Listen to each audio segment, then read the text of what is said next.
This is Ray Stokes, the oral history section of the Texas College of Osteopathic Medicine Library.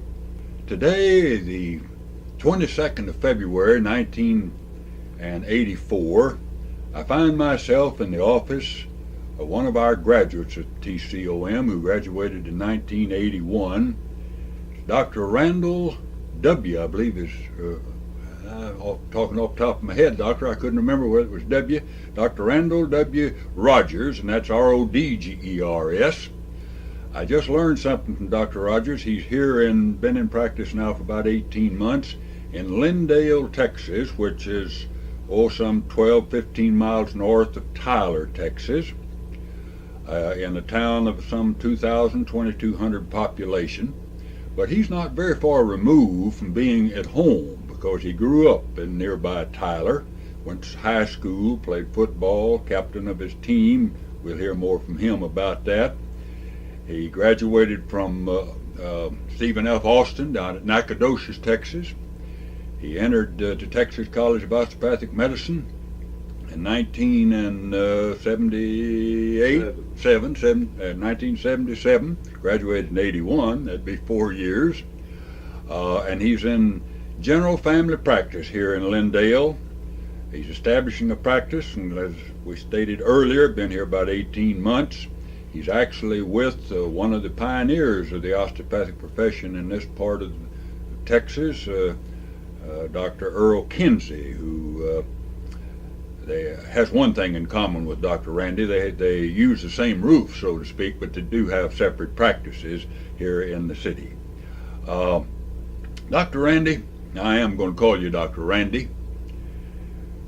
We'd like to hear from you as to how you feel about where you stand after some 3 years of being out of the college there in Fort Worth, and you've been 18 months into private practice. Kind of give us some of your feelings about where are you at this particular juncture in your life of making a contribution to the healing arts. Well, first of all, of course, Lindale is a rural area.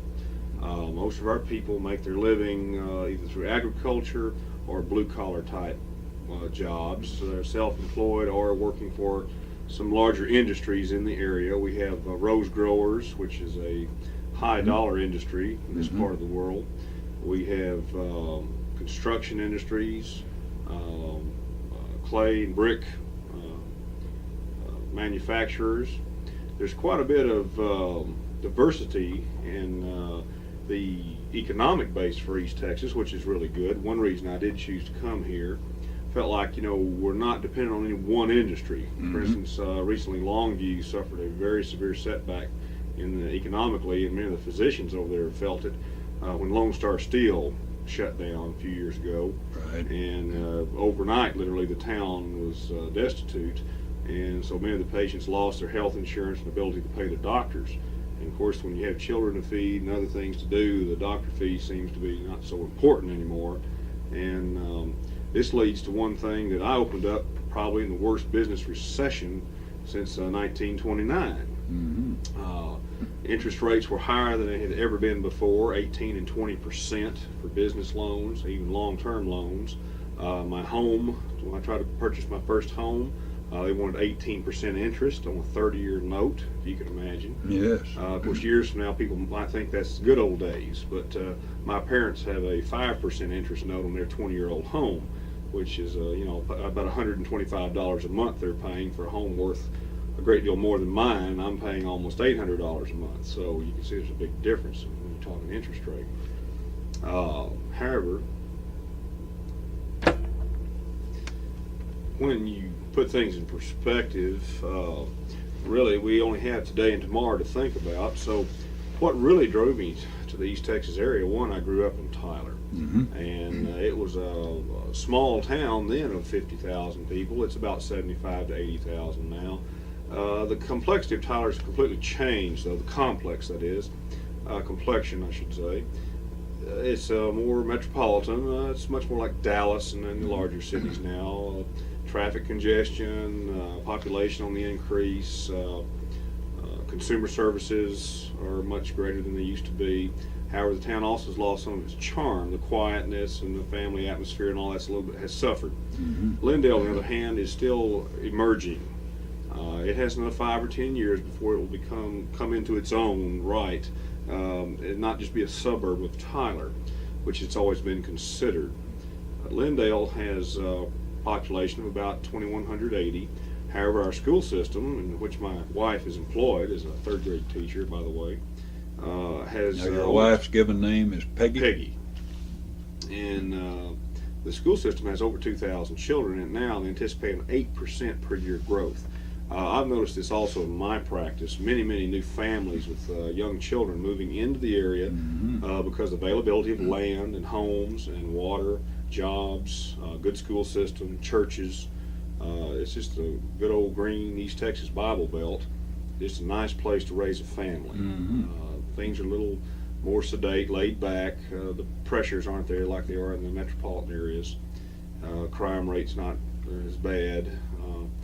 However, main reason I chose Lindale was an opportunity given to me by Dr. Earl C. Kinsey, Right. who has been practicing there for 43 years.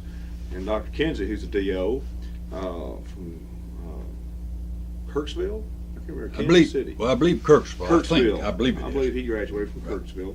Anyway, came to Lindale in the 1940s, established his practice there. He's been there ever since, raised his family, and they're all, of course, he's got grandchildren back now that enjoying the fruits of his labor.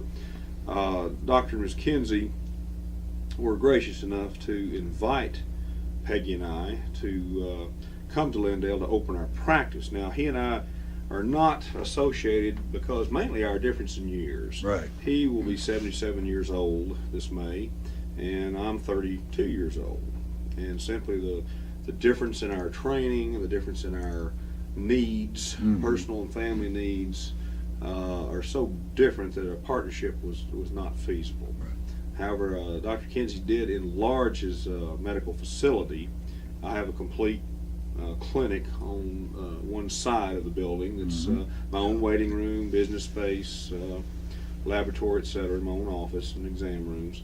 So we're essentially two grocers who just happen to be next door to each other. And Well, if I may observe, it has a real excellent eye appeal from a patient point of view. I'll put it that way. Well, thank you. Well, Dr. Kinsey did do something very nice for me. He built the clinic. It was his dream clinic. Had he ever, he's still practicing the clinic he built in the 40s, and he has remodeled it, but and revamped it. But it still has the architecture and the style of that era. And mine's a little more modern, a little more functional, as far as I'm concerned, and I do appreciate that. However, when I graduated from TCOM, I still wasn't quite sure what I wanted to do. I served several years in the United States Navy, aboard a patrol plane over the Pacific Ocean, and this is where I became interested in medicine, simply because people out there were so far removed from any kind of medical help, much less a physician. Right. They were lucky to have a corpsman or a nurse or anyone with just first aid knowledge. We did a lot of medical evacuations. This particular aircraft we had could land on remote areas and retrieve people, and so we had some interesting exploits. And then I became interested in medicine. Came back and went to Stephen F. Austin in Nacogdoches, Texas, deep piney woods there. Did a biology and chemistry majors, which of course was pre-medical major essentially, Right. and went on to Texas College of Osteopathic Medicine in Fort Worth after that. May I ask you what attracted you to TCOM? Well, basically I was applied to all the medical schools in Texas. Which, generally speaking, is the thing to do. Well, certainly, and Sherry Warren, please contact the front office. Sherry Warren, please contact the front office. then I interviewed at several, and TCOM was actually my second choice at the time because it was new and growing, and still, matter of fact, they just had the little bowling alley at that time. The big, beautiful buildings we have now didn't exist. That was just a old hilltop in Fort Worth. And I was going to classes in the attic over there, the biology building at North Texas State, which we call the Cave. And they had 125 students crammed in space. You should have had about 60. I Yes, guess. I've been there. I can A attest fire to marshal that. would probably have run us all off had they seen that. No windows. We'd come in the morning, it'd be dark. When we left at night, it'd be dark. You know if the sun had ever risen. You know. So, Right. anyway, that was quite an experience our freshman year, but it passed, and the new buildings came about, and things worked out nicely. Of course, it's very nice to say, hey, I'm an alumni of this beautiful school now in Fort Worth, especially now it's even expanded more since I Right. graduated with Right. 2 nice large skyscrapers there now.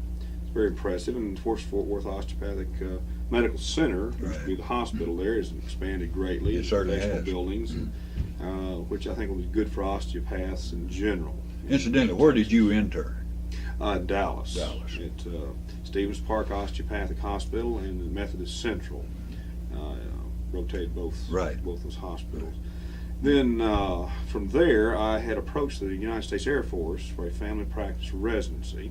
Matter of fact, had interviewed and was just about to sign on the line for a 6-year commitment when Dr. Kinsey invited my wife and I down on Christmas Day. Mm-hmm. And we drove down that evening for leftovers, for a little supper, a little turkey, and he just flatly out asked if I would like to come down and practice medicine in Lindale. May I ask, did you know Dr. Kinsey when you were growing up here in Tyler? No, I did not. My father, who was a pharmaceutical representative, called on him for 30 years I see. and knew Dr. Kinsey. And Dr. Kinsey knew me through him, Right. was all.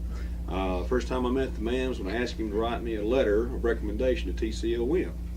And what happened, I applied to all the medical schools in the state and was interviewing during my college days. And my father said, don't discount the osteopathic school. I think there's, one in Fort Worth, but there's another type of doctor, which I didn't even know what a DO was at that time. Yeah. And so I talked with Dr. Kinsey, and I spent some time with him and watched him conversing with patients, and I really enjoyed the pace that he had, the friendliness, the people appreciated him. He had time to talk with them, and it wasn't such a technical, purely... In other words, he was treating the whole person in a sense. He was a complete physician, Right. in other words, treating all their psychological and physical needs. He seemed to know people would walk in, he could put them on a family tree. Mm-hmm. You're the son of, or the daughter of, or, the cousin of so-and-so. And he would kind of put them in perspective. Right. And certain family groups there, and it made it easy for him to diagnose and figure out, what their family stresses were at home and what their job situation was. And I could see quickly that he really had his hand, for his experience and knowing these people, really knew what was going on. And I kind of enjoyed working with him and mentioned that. And he didn't say much at the time, rather quiet fellow when you put him to the point sometimes. Mm-hmm. And later I was a bit surprised when he offered to set me up in practice there. But he quite literally built this clinic, added on to his existing building, and of course I lease it from him, and just like any other renter would or leasee. And it's worked out very well. We have our own schedules, and we don't rely on each other for any coverage or anything else. It's nice to know that if we're going to be out of town, we might mention to the other one, I'll be gone this weekend, doctor, would you mind? Oh, of course not. Be glad to take any calls or, whatever. If we have patients in the hospital, which Tyler is about a 40-mile round trip from Lindale. Mm-hmm. So for that reason, I don't do obstetrics or gynecology. Well, I do gynecology, but not obstetrics. And there are some good DOs here in Tyler that do obstetrics, so I refer my patients to them. Right. And that's worked out rather well for me. I handle 2 nursing homes, one in Lindale and one in Van, Texas. And of course, Van's a 30-minute drive from Lindale. Right. And this is a bit of a problem, but I've worked it out. I visit these people once a month, and it's rewarding psychologically, if not financially, because. But anyway, to get to the point, more or less, practicing in a rural area is somewhat different than what I expected. One thing, the people are so much more independent. They're used to standing on their own and being self-sufficient. They're generally a cash-paying customer, if you want to put it that way. Because of the financial hardships I mentioned earlier, the high interest rates and things of this nature, I decided right off the bat that I better be a good businessman as well as a physician. So I insist that my patients pay me at the time service is rendered. Now, my charges are below the going rate, simply because Dr. Kinsey was below the going rate when I started, and I didn't feel like I could raise mine exorbitantly above his. And I do have to compete with him, unfortunately. And he's got a 43-year head start on me. But we seem to be, after 18 months, the clinic is paying its own way. I basically live at home off what my wife makes, and she supports our house payment, our groceries, that sort of thing. So it's not all glorious it seems to be, but we're comfortable. We're comfortable. Well, Dr. Randy, you've already told me the answer to this next question, other than just a little more detail. Can you kind of give me an idea of an average day, approximately how many patients you see, and some of the various types of maladies? Or right, of course, everything, you have your seasonal maladies, and we're coming out, this is early spring and late winter, we're coming out of the flu season right now, and of course associated ear infections, throat infections, bronchitis, pneumonias, a few urinary tract infections, associated from suppressed immunity in the patients and secondary bacterial invasion and opportunistic infections, etc. What we're transitioning into in the spring now, of course things are already starting to green up and grow now. We'll get into the roost contact dermatitis with poison ivies and oaks and all this, and the allergy, the allergic rhinitis to the pollens and weeds that'll start growing, and grasses and things. Now, do you get more of that than you would if you were practicing in the middle of Fort Worth, Texas? I doubt seriously. My last month in the Metroplex, I covered Dr. Jimmy Johnson's practice, very busy practice in South Oak Cliff, which is as urban as you can get, literally in Dallas, and saw 50 patients a day there, and I'm seeing about the same thing here. Essentially, you're going to have allergens crop up when the weather gets better, people get outside, the wind's blowing, you're going to have air pollution, and people are going to react to it. When the bees start buzzing and biting and stinging and all this, well, then people are going to get stung no matter if they're in town or out in the country. The difference being, so many people are self-employed, they're very independent. They'll come in with severe injuries, lacerations, puncture wounds, foreign bodies embedded in pieces of machinery, break off, and shrapnel and wound type situations, and they want me to pull it out, sew them up, and their tractor's still running, so you got to go make a living, Doc. Where I was in the Metroplex, I was used to, gosh, Doc, that cut finger can have a week off work, see, and with pay, if you'll sign the note here, Doc. So it's quite a different situation to get people to slow down long enough to get well. Right. But it's a gratifying feeling. Most of I say 99% of my patients are wonderful people. I enjoy being their physician, and it just amazes me anybody'd pay you to have that much fun. But there's always those that kind of ruin the day for you, and like anywhere else, they're unreasonable demands on you, and perhaps psychotic type patients. And of course, a new doctor, anywhere you open up, the other doctors have all gotten rid of these people, so they're going to flock to you, being the new man in town. So my first year was, I had more than my share of what I call bad patients. Bad patients. For lack of a better word. Right. They're just miserable people that can't get along with anyone. So this can kind of, young doctors, I think they should stay in someplace more than just a year. You need to at least a year to see something. 6 months is not a fair evaluation of any. Yeah, I noticed they did quite often doing various surveys, but one that I recall reading about recently, that the average doctor or the average physician moves about 3 times in the first 5 years, and I don't know whether that's good or bad. Well, I tell you what, I was tempted. Of course, Dr. Kinsey provided the space there. I had to buy a lot of equipment. Of course, then, like I said, it was expensive at the time.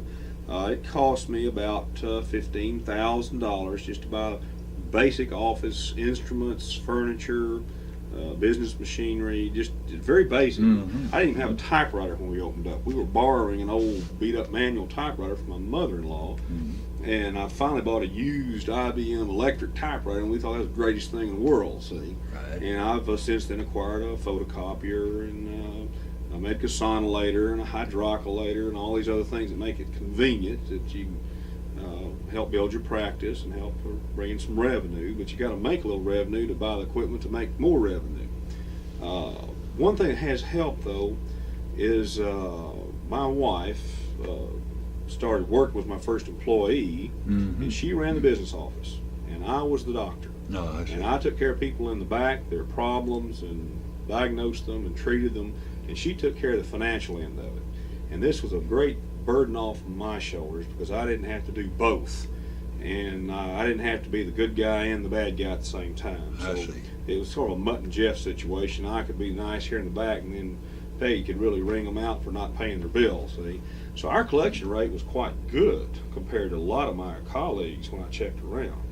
For instance, I know some physicians in Tyler had about a 40% collection rate. Now, let me tell you, you don't eat well when you're only collecting 40%, because that's about what your overhead is starting up an office. About literally 40%. If you're charging the going rate, about 40% of your income is going to go for necessary expenses and rent and salaries and insurance, etc. Fixed expenses, they're going to go up and not go down. And anyway, so I didn't say how they were surviving. Obviously they weren't doing too well. And my collection rate in my first year was about 75%. Right now, at one time I was about 90%, and then I got into this, nursing home, Medicare, Medicaid, and all that, and that has lowered my collection rate somewhat, because that's a very disappointing situation. But someone has to take care of these older people, and I feel like this is something a young physician can do to earn his ropes, pay his dues. So that's why I'm doing that essentially, and I don't plan on making a big part of my practice, though, geriatrics or nursing home care. Although East Texas is the fastest growing area for people over age 65. Is that right? And they're planning a retirement community between Tyler and Jacksonville at some time. But of course I'm north of Tyler, and Jacksonville's south. Lindale is probably, another 5 or 10 years will really come on, and hopefully by then I'll be well established. The private practitioner right now is being threatened economically by these preferred provider organizations, where these clinic or group practice people will get together with big industry and say, hey, we'll give you a cut rate discount if you send all your people to us. So this is already occurring in the Metroplex. Was that kind of the HMO structure? No, HMO is a health maintenance organization. This is like insurance. It's prepaid medical care. You join the club, pay the dues, and then when you get sick, it doesn't cost you anything. You go see the club doctor, and he takes care of you, but you're paying all the time essentially, whether you use the service or not. So it's more like an insurance policy. HMOs are, I think, losing favor. I think they're losing money, mainly because the patient does not have a physician that's their doctor. They must use one of the group physicians, whoever's on call when they need them. And this is much like socialized medicine, or like the military, which of course I had considered at one time. But no, I'm in private practice medicine, and I'm my own boss, and that's nice. I have no one to answer to but myself in the state of Texas, and this is good. But then, of course, I assume all the responsibilities, financial, medical liability, and everything. And I have to consider, anything I do, is it going to give me a good return for my effort? Not just money, but psychological return. And am I helping somebody out, not causing harm? So, you face new situations all the time. In 18 months, I'm starting to see return patients who, become sick. Were sick last year this time. Now they got the same thing again, which is making my life a little easier because I'm knowing the people a little better. I'm beginning to place the families in their socioeconomic situations, and that helps me diagnose their problems and stress levels. Becoming accepted in the city of Lindale now as a member, not just this outsider that moved in and went to work there. I do live there. My wife teaches there, And we're president of our Sunday school class at the Methodist Church there.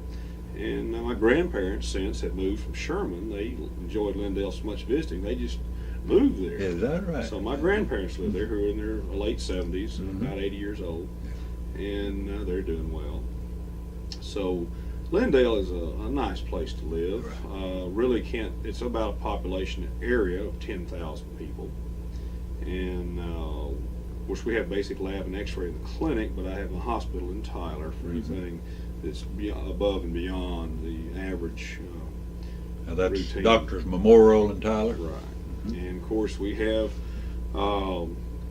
big allopathic institutions here in Tyler too. It's sort of the medical center of East Texas, more or less, the county seat and all that. But we have a 55-bed hospital here at Doctor's Memorial, and most of my patients love it once they've been here, especially if they've been in the large hospitals in the Metroplex, because here the attention is much greater, the nursing service is friendlier, and of course the staff is excellent. We have our specialists here and all the backup I'd ever need. So I'm quite comfortable. Yeah, one of your colleagues, Dr. Bob Breckenridge, who is an internist in Tyler, was in the first class, graduated from TCOM. That's right. And of course Dr. Rod Wiseman, Right. Dr. Connors, and He was about 2 or 3 years ahead of you, Dr. Wiseman, I think, in Correct. 1978, I believe. right. But anyway, I'm adjusting to the small town life. I really enjoyed Fort Worth and the Arlington area when I lived there, and it was quite an adjustment to the quieter small town life of Glendale. But we seem to be accepted now, and my patient population, by the way, is quite different than Dr. Kinsey's. We're not seeing the same people. His patients have grown older with him, and I'm seeing the younger families. Well, and I'm glad you children. pointed that out. Right, they tend to migrate to a younger physician. So this is something that I've noticed and other people have said would occur. So, and it has. So human nature, I guess, isn't all that different from Right, one era to right. another. As far as being an osteopath in East Texas, most of the MDs I've encountered when I had to use a specialist MD that I did not have at my osteopathic facility, they've been very courteous and professional. I've had, matter of fact, I've been well accepted and invited to join many of their organizations. I have not. Mrs. Vanderbeck, please contact the front office. Mrs. Vanderbeck, please contact the front office. I have not simply because of economic reasons. I just simply can't afford to pay that many dues. I'm active in TOMA, and I'm a delegate, matter of fact. Right, and this is District 3, isn't it? District 3, that's correct. And I was a delegate my first year in practice also. This is my second year for that. And I enjoy the camaraderie, the fellowship, and the esprit de corps, if you'll pardon the Right. term, borrow from the Marines, of being in a smaller, more elite group, Right. and being a minority, you might say. The barriers that used to exist of prejudice are still there, but they're somewhat less. Right. And I can foresee the day when DOs will be invited to be on all the staffs in the area, and it'll be more economic than political at that time. Right. There is another hospital in town that has invited me to join the staff, and I've thanked them for their gracious invitation, but I have not joined at this time. And it was purely economic in order to have more input to that hospital. And Sherry but Warren, please contact the front office. Sherry Warren, please contact the front office. But I feel like, I'm a DO, and as long as my DO facility can support me and take care of my patients, then I will use them. So, and that's just the way it is right now. As far as economics go, which I know if anybody's listening to this and say medical student in the future that's trying to say, well, trying to make up their mind what to do. Of course, family practice, I consider it a long-term, low-risk relationship with patients. In other words, you'll be seeing them many, many times over many years. The medical liability risk is generally low because you have good rapport with them. You're their friend. You're their doctor. And instead of being just the doctor I went to see, what makes you my doctor? Right. He's Dr. Rodgers is my doctor. And this is just a matter of listening, being attentive, trying to understand these people's situations, being empathetic if not sympathetic, and giving them your time. And this is one thing that beginning practice you do have is time. And I might not know the right thing to do for them. They may have some terminal or end-stage disease process, arthritis or cancer or something that I cannot do anything for them, but I can listen to them, I can give them understanding and try to ease their fears and their pain. And many people, this is all they want. That's right. They're very pleased if you'll just do this, because other physicians won't take the time to do it. So this is one thing I think has helped build my practice. Being available, of course, living in the town you practice. This is important, I think. I would have been easier to find a place to live in Tyler. And then, of course, the hospital being here, I would have had a good excuse to live here. And then just drive to my clinic and go to work in Lindale. And I know some physicians do this, and some get away with it. But Lindale's very clannish, very small town, and I try to support my local businesses there when I can. And I'm a member of the Rotary Club in Lindale, which is quite active. So this also helps. And I work with the student athletes, football team, basketball team, things like that. And I find this generally helps. Doesn't really generate that much practice from the students per se, because they're a healthy bunch of people. But exposure, community service, the word gets around, hey, he's a nice person. Why don't we use him? Let's try him instead of driving all the way to the next town.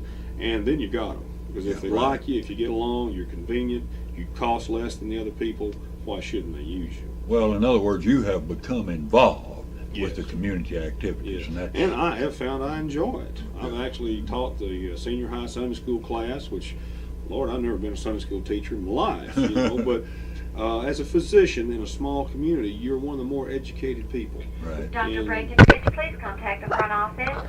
Dr. Breckenridge, please contact the front office. And as such are kind of looked up to and expected to perform certain civic roles. And this really, at first I thought was a bit of a bother, but I felt good about it and I enjoy it, and now it doesn't bother me at all. I'd rather kind of work it into my schedule and enjoy it. My wife and I had no children, and we just had a home out on the edge of town, and about an acre and a half of land around it. So we have plenty of room to stretch your elbows, and get on my little lawn tractor and mow my yard during the summer, and in the wintertime, well, we just sit by the fireplace and drink hot chocolate. So things are kind of quiet, but I kind of like it that way. Dr. Randy, if we can go down memory lane a little distance, leave Lindale and get back into Fort Worth as a student doctor, can you think of any particular experience that you had that kind of highlighted your 4-year tenure at TCOM that you either admonish or praise, or what would come to your mind of some experience you may have had? Well, for one thing, I guess when we were sophomores and moved into the new facility, I realized that TCOM was coming into its own. That really and truly, the things I'd been taught must be worth something, because here the state of Texas had endowed us with all these millions of dollars, built this wonderful facility for years and years, to train osteopathic physicians of the future. So at that time, I started realizing a sense of worth. And as I went out on my clinical rounds, my junior and senior year as a medical student, began working with the physicians, I realized that an osteopath does have a lot to offer a patient if he will use all of his osteopathic training. And I do a lot of manipulation, a lot of musculoskeletal diagnostic work and therapy, physical therapy with my patients. A lot of them come seeking only that and don't realize I do practice medicine and surgery as well. If I may interject, then you're practicing what they often preach then, in that sense. Yes, and I'm very proud to be a DO for that reason. There's a big difference. If I just want to sit across a desk and write a prescription, well, I wouldn't need a DO in my name to do that. But I find the laying on of hands, touching the other human being. Matter of fact, in nearly all my patient situations, even in a routine physical exam, I try to touch the patient in a comforting and confident manner, Mm-hmm. so that they'll know that yes, I am concerned, and I believe this is important. Human beings need this touching. But anyway, I'm 18 months along. I'm a long way from being where I'd like to be. It might be interesting to listen to this 10 years from now and see right. how I think. I hope we're both here 10 years from now, Dr. Randy. I sure do. Well, Dr. Randy, it has been a real pleasure to visit you in your office and to see you at work. And I've observed some of your practice you had this morning just before we went out to lunch together. And of course, I'm not an authority by any stretch of the imagination, but I do observe a great deal in going around from doctor to doctor's office, sitting in the waiting room waiting for the doctor to shake his hand and take a little bit of his time. And I am very grateful in behalf of the school and the TCOM library for having the opportunity to interview you today to get some of your reflections on the present and the past and hopefully what you might be able to accomplish in the future. And we're grateful for this chance, and want to thank you again for this interview. This is Ray Stokes, representing the oral history section of the Texas College of Osteopathic Medicine Library in Lindale, Texas, on February the 22nd, 1984. Thank you, Doctor. This is an addendum to the interview just concluded with Dr. Randall Rodgers. Dr. Rodgers. Well, one thing I wanted to mention, Mr. Stokes, when we got off on a tangent, was that being private practice medicine, that we are competing with a number of different organizations right now, the group practices, PPOs, and PMOs. Stop it. Anyway, as far as competition goes, I think one thing a private practitioner, that's solo practice, must do is provide service to his patients. They must have a reasonable access to you, availability, reasonable cost, and a location that's convenient for them. And if we're going to compete in the future with these big high-dollar organizations who have their overhead cut to the bone and survive, because I have, my rent and my salaries and my taxes and all this are just going to keep going up, is that I've got to provide a better service to my patient so they're willing to pay me for this service. And it's just as simple as that. Or else the private practitioner in our country, as we know it, will die out. We'll all become salaried employees of some larger corporation or some larger medical facility. And of course, I enjoy being independent. One reason I wanted to be a general practitioner was to have this independence. And as long as I can make a living, I'm going to be independent. But it's something to think about for the future, because it'll be interesting to see in 10 years how many physicians are still in private practice. Very good. Thank you, Dr. Rodgers.